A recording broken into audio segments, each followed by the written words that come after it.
Salut les Delivery Moogle, on est aujourd'hui avec le beau gosse Fred. Yes, aujourd'hui on va parler des Commanders avec les plus gros Sims.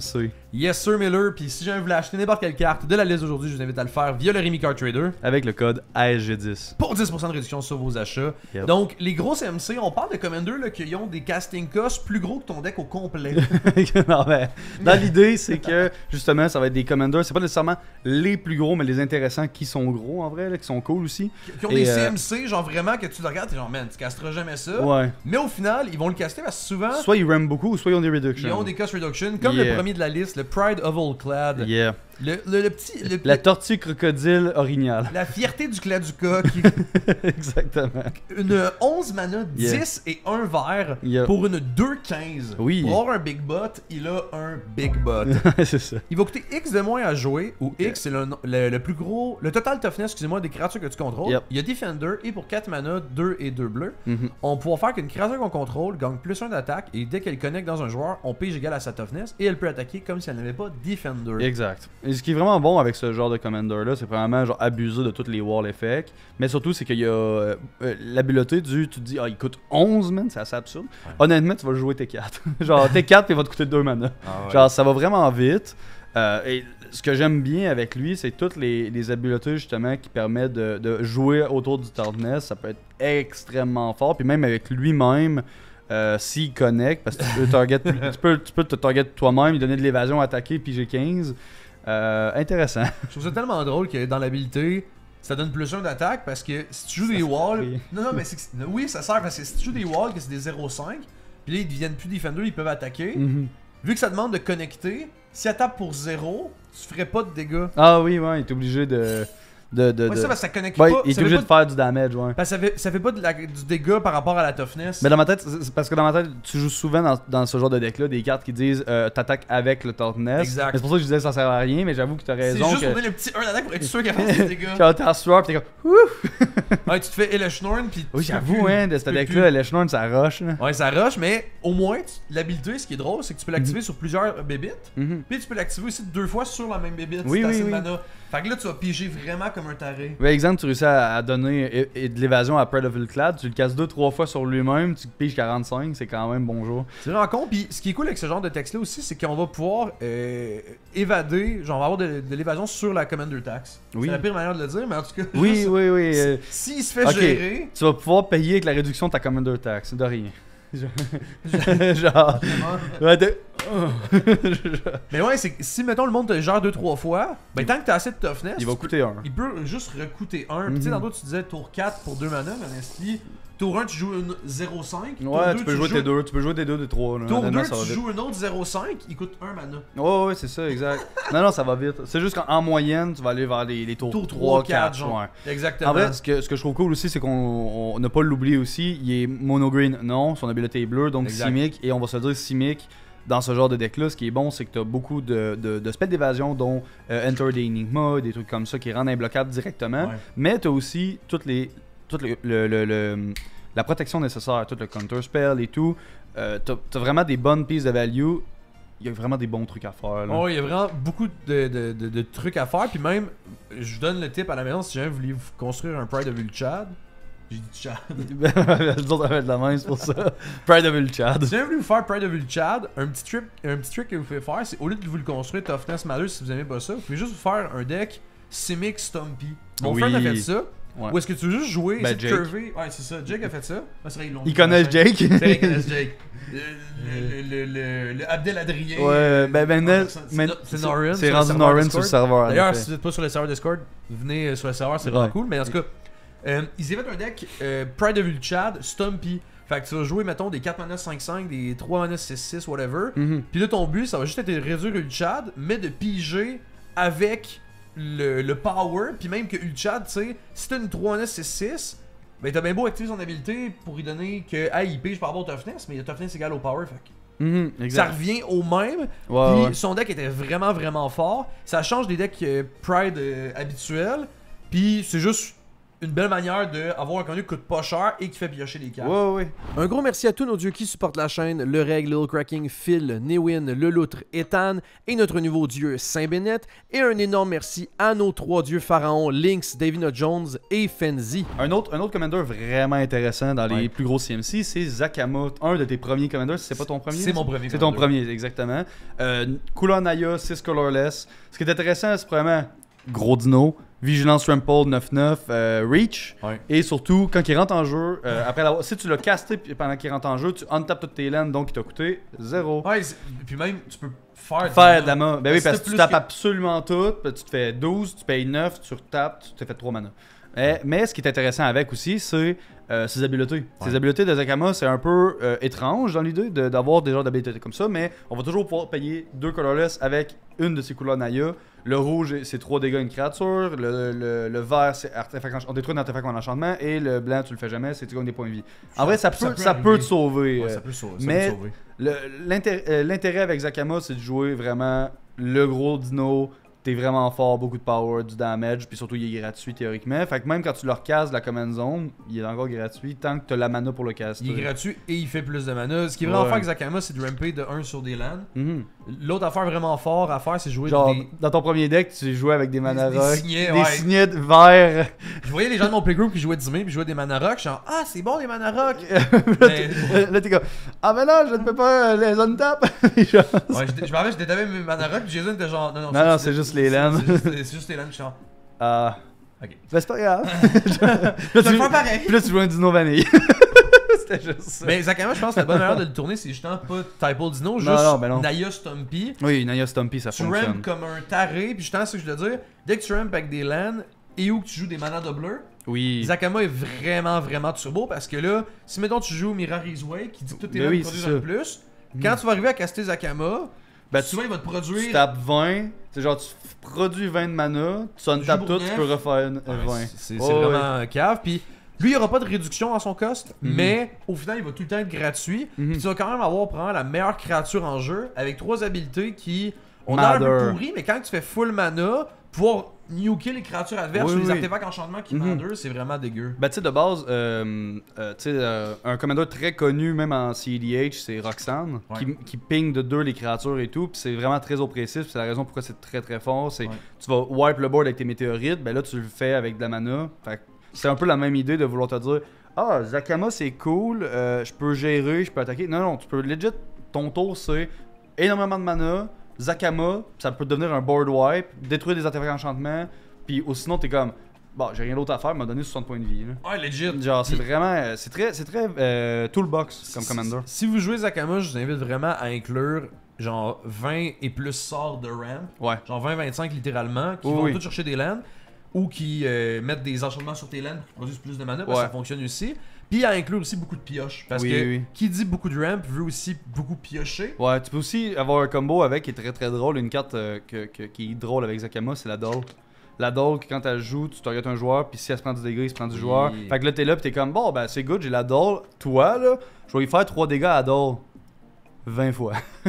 Il est mort, il explose. T'as des petits trucs comme ça. Ça peut être plus comique, effectivement, pour ton build Zakama, mais juste un autre commander, justement, qui, à 9 mana, était super fort et tout ça. Là, on passe en colorless, avec on s'est dit, ah, quel petit Eldrazi ou cochonnerie on pourrait mettre en colorless. Puis on est parti sur Kozilek de Great Distortion. Une bonne cochonnerie. Une bonne cochonnerie à 10 mana, 8 et 2 colorless.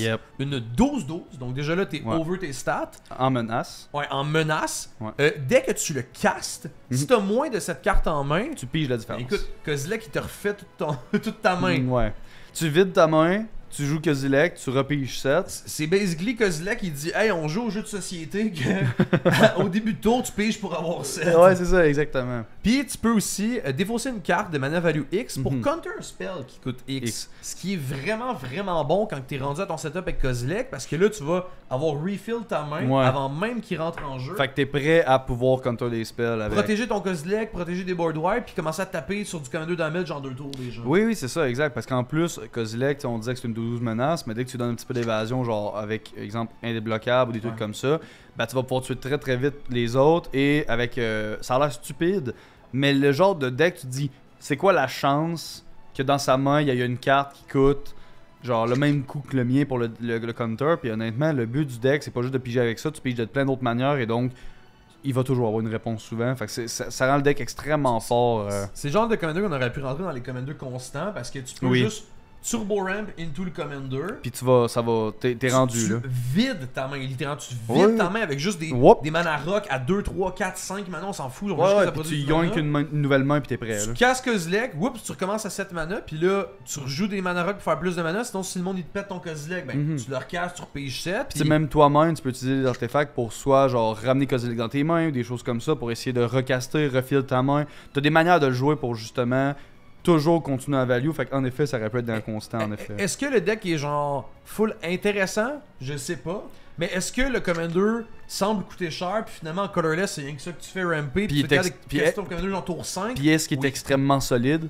Oui. Ouais, c'est très solide, puis une fois que ça stick en jeu, une fois que tu le castes, pour vrai, c'est un game-winning play qui te propulse vers la victoire à cause des cartes que tu as piochées, puis du fait que là, tu as une grosse pièce de protection. Puis en plus, vu que tu aimes énormément, Kozilek n'est pas le seul Eldrazi de ton deck. Souvent, tu vas jouer toutes les autres Eldrazi, puis on se le dit, les Eldrazi, c'est très fort et très oppressif et tout. Puis quand tu es rendu avec des cartes pour pouvoir protéger tes Eldrazi, c'est ça, c'est un cercle vertueux comme on dit. Ouais, puis parlant d'un autre Eldrazi, en mono rouge ce coup-ci. Oui, un Eldrazi que je t'ai parlé, j'ai dit, en vrai j'ai vraiment le goût de parler de lui parce que c'est vraiment un cool commander. Erigast, Erupting Nullkite qui est 9 de mana, mais Emerge avec 8. 6 colorless, 2 rouges. Et Emerge, de manière comment ça fonctionne, c'est que lorsque tu le joues, tu sacrifies une créature et pour payer l'Emerge cost, c'est égal au mana value, ce qui veut dire que si ton Emerge cost, par exemple, là, il est 8, tu sacrifies quelque chose à 5, ça veut dire qu'il te reste 3 payés. Ouais, exact. Et ce qui est solide, c'est avec Erigast, on change pas une équipe qui gagne comme le Kozilek.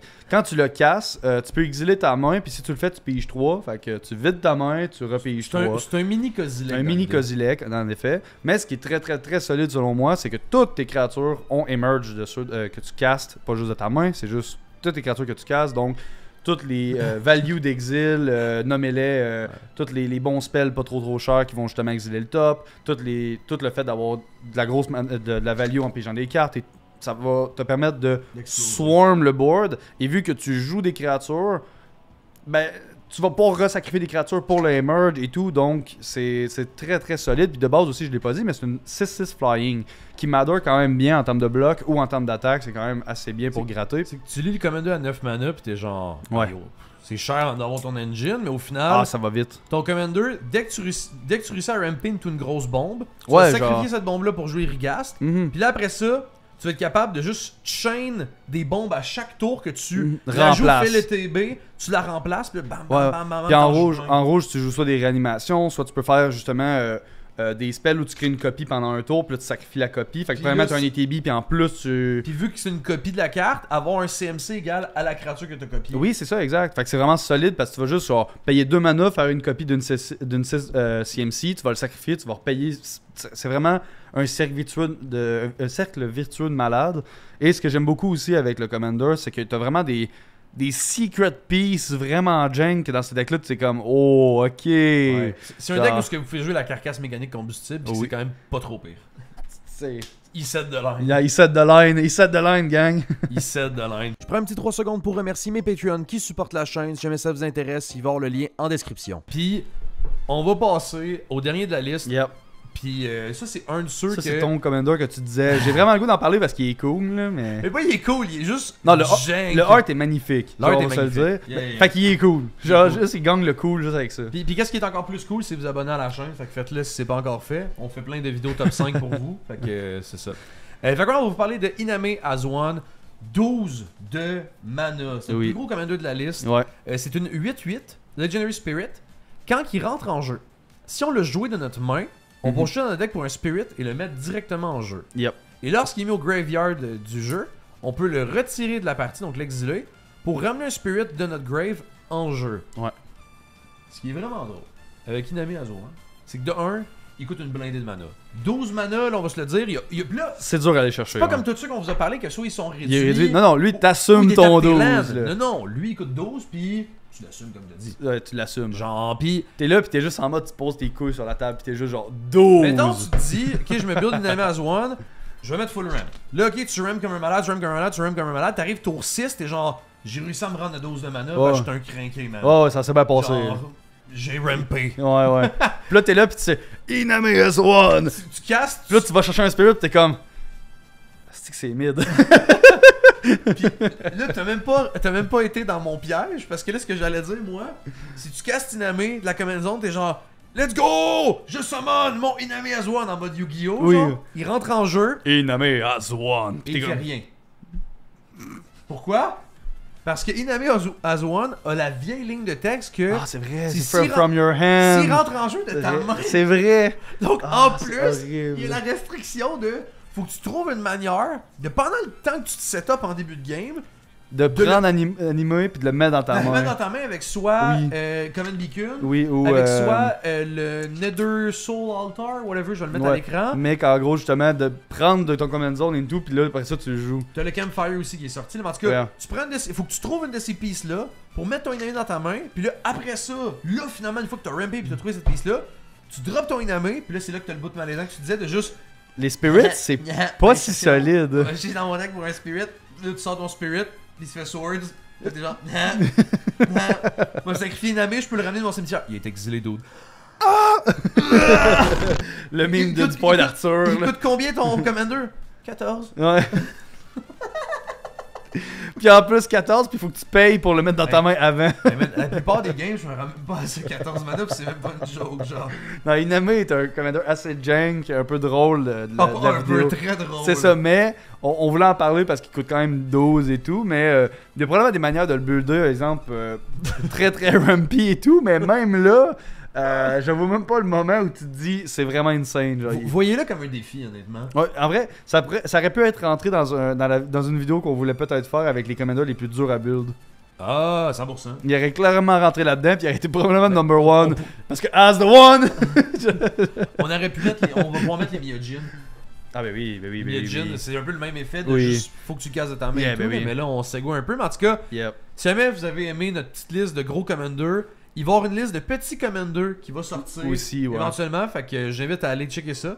Puis sinon, ben, il y a une playlist pour les top 5 commanders que je vous invite à aller voir. Avec, si jamais vous êtes nouveau sur la chaîne, vous allez sur mes playlists. Puis là, vous avez un bon, genre, quelques heures de. De moi pis toi qui parle de commanders de toutes sortes. Exact. Fait que si jamais vous voulez avoir des commanders petits, gros, grands, moustachus, allez sur la playlist. Ah ben oui, je sais c'est quoi, mais j'ai jamais écouté ça. Mais ouais, je reconnais la souris. C'est Toupi et Binou, c'est qui et qui? Toupie, c'est la souris, puis il est le seul à parler, puis Bino est de même. Puis il n'y a pas de voice actor, il parle pas. En vrai?